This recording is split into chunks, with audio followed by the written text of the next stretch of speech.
चलो ये क्वेश्चन है मेंस का, एडवांस पे आते हैं।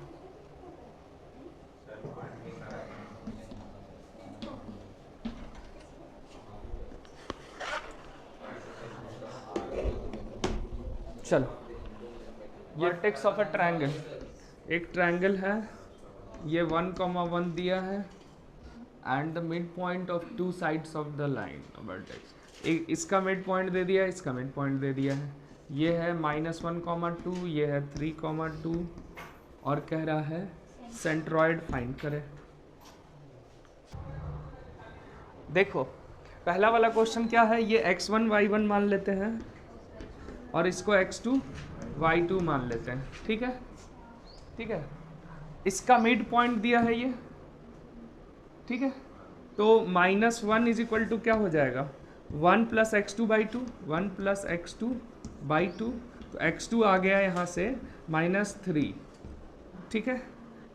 इसी तरह 1 + x1/2 is equal to 3, 1 + x1/, यानी यहाँ से x1 क्या आ गया 1, ठीक है। तो और हाँ 6 - 1 ना 5, ठीक है। इसी तरह y1 क्या आ जाएगा, y2 क्या आ जाएगा, y2 आ जाएगा 2 × 2, यहाँ 2 आ जाएगा ना, 4 - 1, 4 - 1 3 आ गया। और y1 क्या आ जाएगा 3 आएगा, 4 - 1 2 × 2 = 4 - 1, हाँ 3 ही आएगा, नहीं दोनों 3 आ रहा है, ठीक है। तो हमारे पास दोनों पॉइंट निकल गया। x2 कितना है -3 और 3, और x1 y1 कितना है 5, 3। अब इन तीनों का सेंट्रॉइड हो गया, -3 + 1 -2 + 5 3/2। तो सेंट्रॉइड हो गया 3/2, 3 + 1 4 + 3 7/2, 3/2 आएगा ना, सॉरी 3 7/3, हाँ 3/3, 1 और 7/3, ठीक है। इजी है, ये तो इजी है, जल्दी ही हो गया। सेकंड वाला क्वेश्चन देखो, यही सेंट्रॉइड क्यों है, वैसे तो हम एरिया से निकाल सकते, मान लो ये पॉइंट R है तो तीनों का एरिया निकाल के इक्वल कर देंगे, दो इक्वेशन बन जाएगा, वहाँ से x y निकल जाएगा। लेकिन सेंट्रॉइड क्यों है, क्योंकि तीनों का एवरेज है। ये एवरेज का कंसेप्ट याद है, मतलब पता होगा, 10th में पढ़े होगे। तो तीनों का जब एवरेज होता है तो एवरेज हमेशा बीच में होता है ना। तो x एक्सिस भी एवरेज है, y एक्सिस भी एवरेज है, तो हमेशा सेंटर को ही वो मतलब एरिया वाइज वो एकदम बीच में ही आएगा, ठीक है। वो एवरेज है, या एक तरह से देख सकते हो सेंटर ऑफ मास जैसा कुछ। ट्रायंगल का सेंटर ऑफ मास फिजिक्स में पढ़े होगे, सेंटर पे सेंट्रॉइड पे होता है, इस वजह से, है ना। तो इस तरीके से हम देख सकते हैं। Straight line,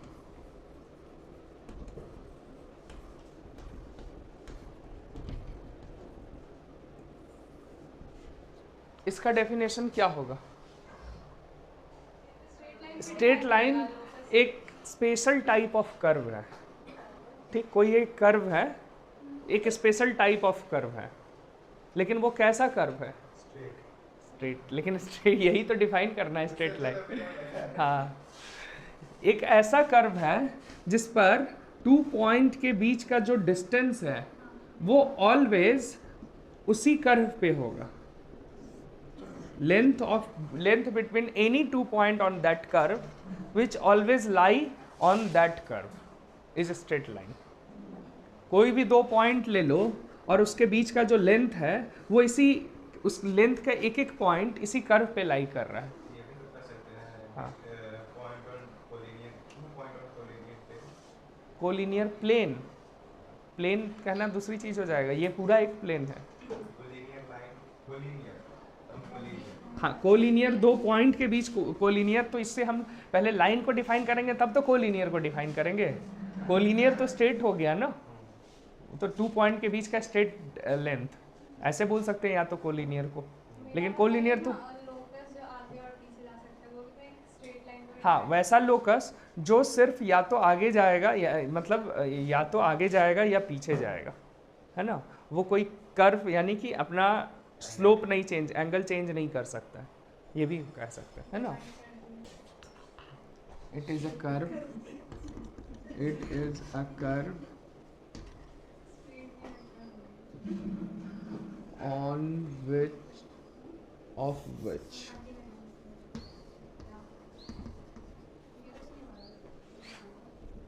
the length between two shortest length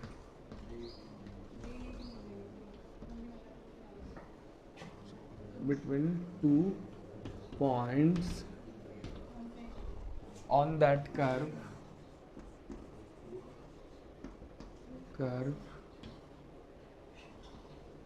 always lie on that curve। ठीक है, between any two points on the, क्योंकि यहाँ से यहाँ के बीच का ये भी डिस्टेंस हो सकता है, शॉर्टेस्ट डिस्टेंस यही होगा जो स्ट्रेट होगा। ठीक है, on that curve always lie on that curve. ठीक है, ऑन द कर्व कर दो, यहाँ भी दैट आ गया, ऑन द कर्व। अब इसको हम लोग कोऑर्डिनेट ज्योमेट्री में देखना है, मतलब इसको पर्टिकुलर लोकेशन सेट करना होगा, यानी कि ओरिजिन के रिस्पेक्ट में कहाँ है वो देखना होगा, और देख करके जब हम उसको ट्रेस कर लेंगे, ट्रेस करने के बाद उसको हमको ट्रांसलेट करना होगा अलजेब्रा में, है ना। तो सबसे पहला चीज़ है, हम लोग क्योंकि 11th में देख चुके हैं y equal to X, Y equal to X plus one, Y equal to X plus two, Y equal to X minus one and so on, बहुत सारा ग्राफ देख चुके हैं, है ना। तो सबसे पहले उसको जानने से पहले ये लिख लेते हैं, inclination of a line, of a line. Inclination of a line क्या होता है, या inclination of a line on another line, another line is called angle. ठीक है, ये इसमें दूसरा पॉइंट हो गया। ठीक है, किसी लाइन पर, ये मान लो एक लाइन है, इस पे कोई दूसरा लाइन है, इसका कितना इंक्लिनेशन है, इसको हम लोग एंगल कहते हैं। ठीक है, तो ये होता है एंगल। फिजिक्स में इसको सेंस ऑफ रोटेशन भी हम लोग पढ़ते हैं। एंगल इज क्या, सेंस ऑफ रोटेशन। ठीक है,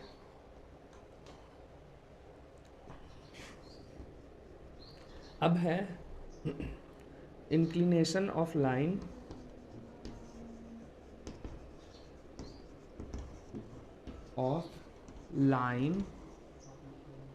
on with positive x-axis, with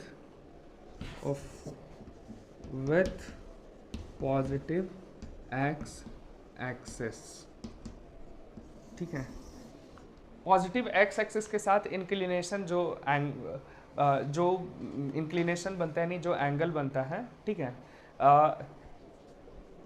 इस एंगल का यूज्ड टू फाइंड या टू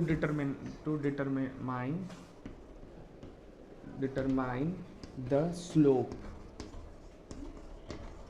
यानी कि स्लोप को डिटरमाइन करने के लिए कोई एक रेफरेंस लाइन लेना पड़ेगा, वो है पॉजिटिव एक्स एक्सिस से कितना एंगल बन रहा है। हाँ, स्लोप क्या होता है, स्लोप होता है rate of change of y with respect to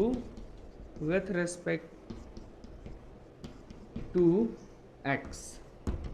ठीक है, इसको हम लोग स्लोप कहते हैं, और इसको दिखाते हैं m से।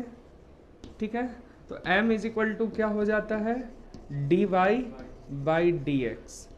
ठीक है, ये सब लोग को पता है, और यही चीज आता है फॉर स्ट्रेट लाइन क्या हो जाता है, dy बाई dx का जो वैल्यू है वो tan थीटा के इक्वल आता है, और थीटा क्या है वो यहाँ लिख दे रहे हैं, where theta is equal to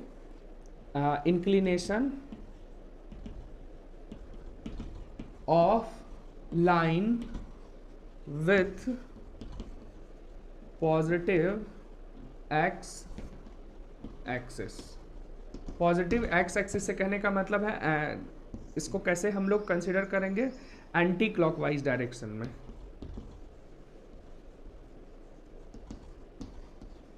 anti clockwise rotation, rotation या एंगल बोलो, एंगल एक्स एक्सिस से, पॉजिटिव एक्स एक्सिस से एंटी क्लॉकवाइज डायरेक्शन में एंगल को कंसिडर करना है, जो हम लोग ट्रिगोनोमेट्री में कर। देखो स्लोप का क्या मतलब होता है, स्लोप का क्या मतलब होता है, एक कोई लाइन है, ठीक है, ये एंगल है, एंगल पॉजिटिव एक्स एक्सिस से आपको लेना है ना, और एंटी क्लॉकवाइज डायरेक्शन में लेना है। तो ये इस तरह का जब भी लाइन होगा, इसका D Y by D X क्या हो जाएगा, कहीं भी एक ट्रायंगल बनाओ तो ये डेल्टा वाई होगा, तो ये डेल्टा एक्स होगा, ठीक है, और जितना एंगल ये है थीटा, तो ये भी एंगल होगा थीटा, ठीक है। तो delta Y by delta X क्या हो जाएगा, टैन थीटा को शो करेगा, है ना। तो क्योंकि ये पी बाई बी होता है ना, तो delta Y by delta X limit delta X tends to 0 भी बोल सकते हैं, इज इक्वल टू होगा टैन थीटा, और यही होगा हमारा स्लोप, है ना। इस फिगर के लिए टैन थीटा, क्योंकि ये देखो थीटा जो है 0 से 90 के बीच में, तो क्या होगा, पॉजिटिव लेना है ना। तो हमारा स्लोप क्या होगा, पॉजिटिव, क्योंकि टैन थीटा का वैल्यू 0 से 90 के बीच में हमेशा पॉजिटिव आता है, राइट। अच्छा, एक एंड 0 से 90 है, तो दूसरा एंड इधर से ही चेक करो तो थर्ड क्वाड्रेंट में है, यानी कि 180 प्लस थीटा है, और थर्ड क्वाड्रेंट में टैन भी पॉजिटिव होता है ना। तो इसका देखो सेम ही आना है, सेम ही वैल्यू भी आएगा, ठीक है। तो ये हो गया टैन थीटा पॉजिटिव के लिए, ठीक है। इसी तरह अगर ऐसा रहे तो इसका स्लोप क्या होगा, m इज इक्वल टू 0 हो जाए, क्योंकि टैन थीटा एंगल बन गया 0 डिग्री, एक्स एक्सिस पे 0 का इंक्लिनेशन है, तो स्लोप हो गया 0, समझ आया, 0 टैन 0 डिग्री बन गया ना, एक्स एक्सिस के पैरेलल हो गया, ठीक है। तो इसको हम लोग कहेंगे कि इसका स्लोप कुछ नहीं है, ढलान इसमें कुछ भी नहीं है, 0 है ना, हॉरिजेंटल एकदम हो गया। और यही चीज़, ये x है ऑब्वियसली, ये y है, यही चीज़ ऐसा हो गया तो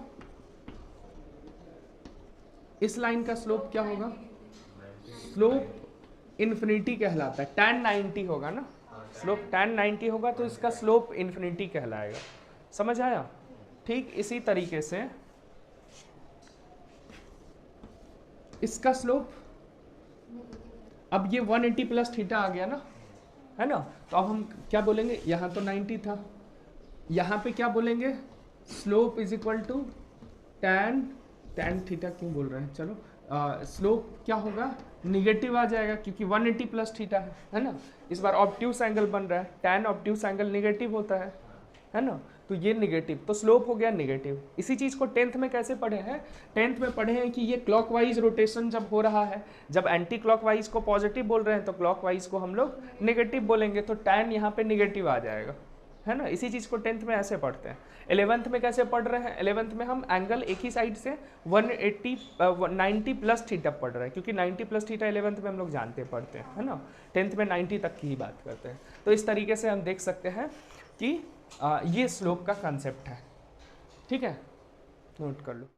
अब क्योंकि D Y by D X जो है वो rate of change of Y with respect to X, यही तो स्लोप है, और क्योंकि स्ट्रेट लाइन है, हर जगह स्लोप सेम होगा, तो वेरी छोटा चेंज लो या बहुत बड़ा चेंज लो, रेशियो सेम आना है, D Y by D X बोलो या delta Y by delta X बोलो, दोनों का वैल्यू सेम आएगा, है ना, और यही होगा स्लोप। यानी कि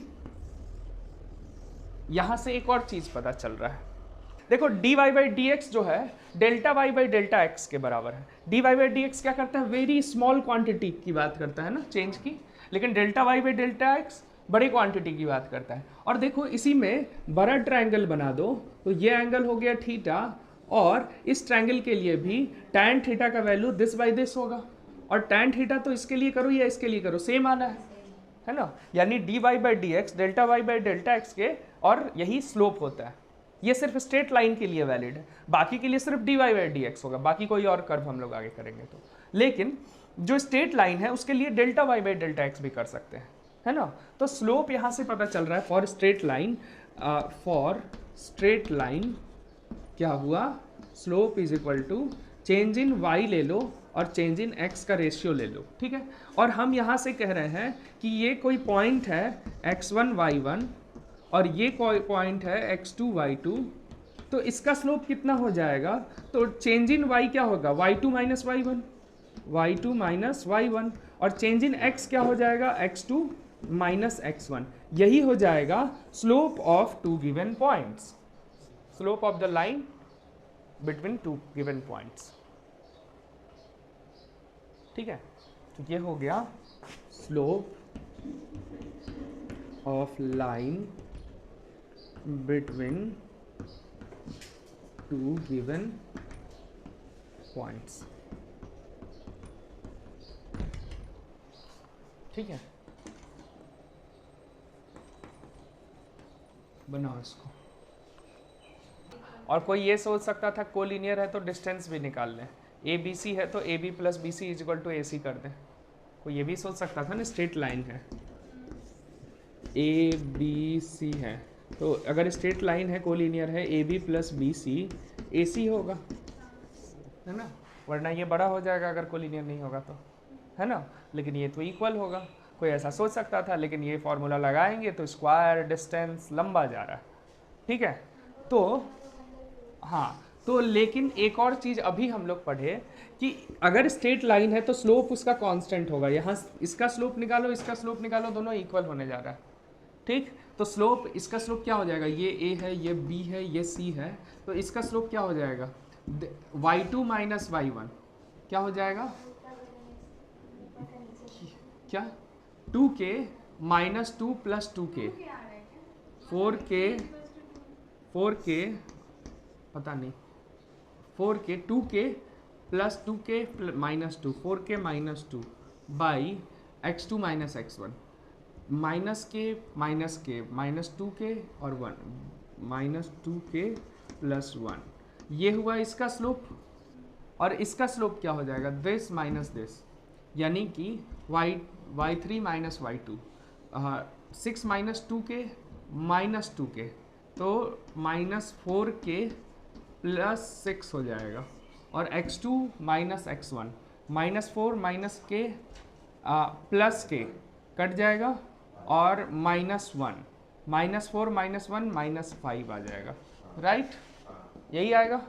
और देखो डिनोमिनेटर में 1/2 जीरो आ जा रहा है, डिनोमिनेटर जीरो नहीं हो सकता है ना, हाँ इनवैलिड हो जाएगा यहाँ से, इसीलिए 1/2 नहीं होगा।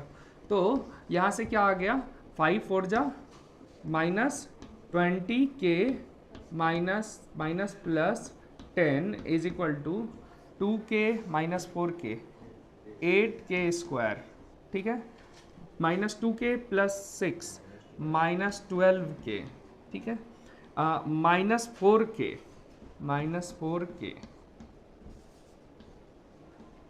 और प्लस 6, यही हो जाएगा। सबको उस साइड ले जाओ तो 8k स्क्वायर और माइनस 16k और प्लस 20k प्लस 4k, ठीक है, 6 minus 10 minus 4 is equal to 0, ये आएगा ना। 4 कॉमन निकाल लो, 2k स्क्वायर प्लस 2k प्लस k minus 1 is equal to 0, और यहाँ से क्या आया, k माइनस 2 यह आ जाएगा 2k minus 1 into k minus 1, यही आ जाएगा ना, प्लस 1 इज इक्वल टू 0, ठीक। तो k का वैल्यू माइनस 1 आया, 1/2 और माइनस 1, तो k is equal to minus 1 आ जाएगा। एंगल बिटवीन टू लाइन,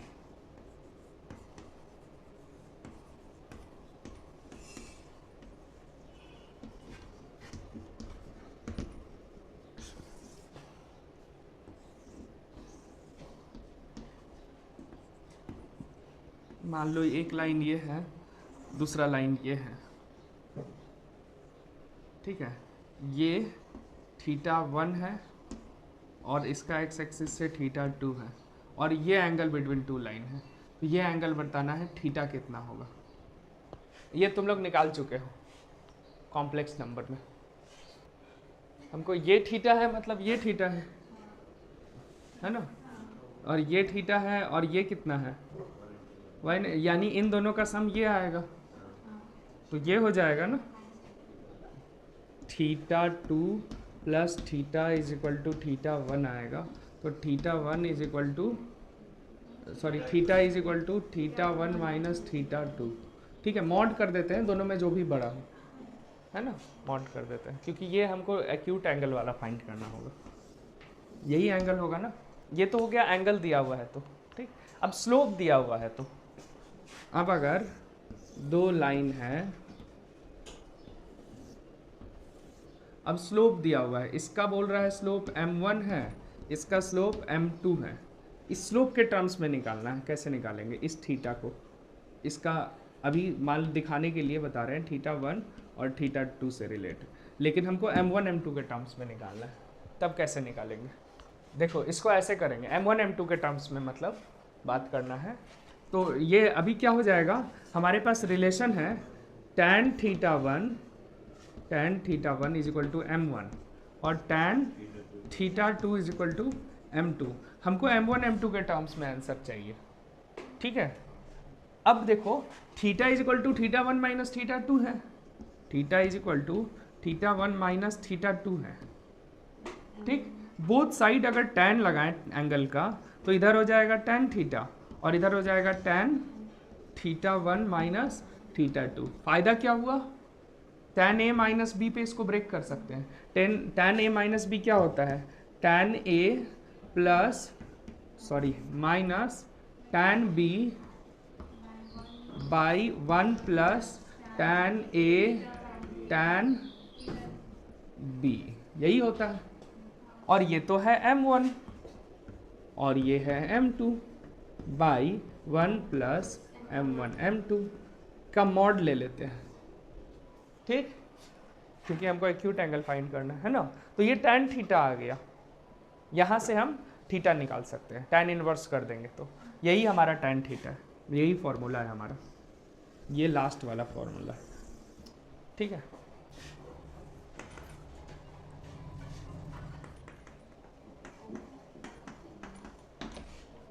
चलो बनाओ, m1 is equal to 3/2, m2 is equal to 7/1 और tan theta is equal to mod of m1 plus m2 minus m1, 7/1 minus 3/2, 7 minus 3/2 by 1 plus 21/2 which is equal to mod of 7 2 जा 14 minus 3 11/2 by 23/2, 2 से 2 cut गया, is equal to 11/23 का mod, है ना। tan theta is equal to 11/23 का mod, theta is equal to plus minus tan inverse 11/23, यही हो जाएगा थीटा।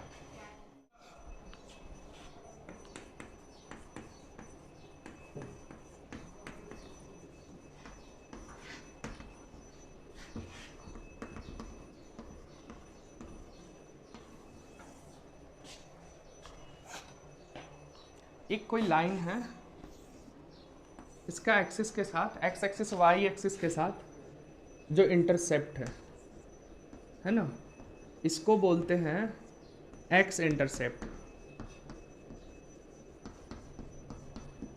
ठीक है, और इसको बोलते हैं वाई इंटरसेप्ट,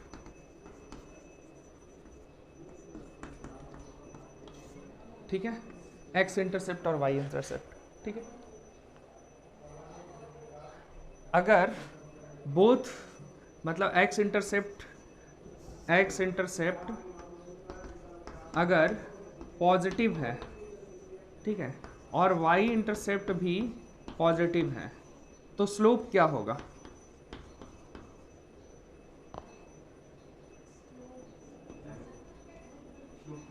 स्लोप नेगेटिव होगा, क्योंकि इसका जो एंगल बनेगा वो हमेशा ग्रेटर देन 90 बनेगा, है ना। तो स्लोप नेगेटिव हो गया, ठीक है। फिर एक्स इंटरसेप्ट अगर पॉजिटिव है, वाई इंटरसेप्ट अगर नेगेटिव है, तो स्लोप कैसा बनेगा? पॉजिटिव होगा।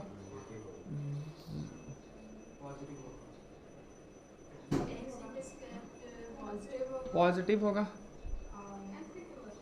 पॉजिटिव होगा। तो स्लोप क्या होगा? स्लोप क्या होगा? पॉजिटिव होगा, ठीक है। फिर एक्स इंटरसेप्ट अगर निगेटिव होगा, वाई इंटरसेप्ट अगर पॉजिटिव होगा, तो स्लोप क्या होगा? एक्स इंटरसेप्ट अगर निगेटिव है, वाई पॉजिटिव है, तब भी हो गया पॉजिटिव, ठीक है। एक्स इंटरसेप्ट अगर निगेटिव हुआ और वाई इंटरसेप्ट भी अगर नेगेटिव हुआ, तो स्लोप क्या होगा? नेगेटिव नेगेटिव नेगेटिव, है ना। तो स्लोप क्या होगा? नेगेटिव होगा, ठीक है। समझ आया? और लास्ट कहाँ करें? यहाँ कर देते हैं। ओरिजिन से अगर पास कर रहा है लाइन, ओरिजिन से पास कर रहा है, तो एक्स और वाई इंटरसेप्ट अगर 0 0 हो गया, यानी ओरिजिन हो गया, ठीक है, तो slope can be negative, positive, 0, infinity, कुछ भी हो सकता है। ऑल रियल वैल्यू हो सकता है स्लोप।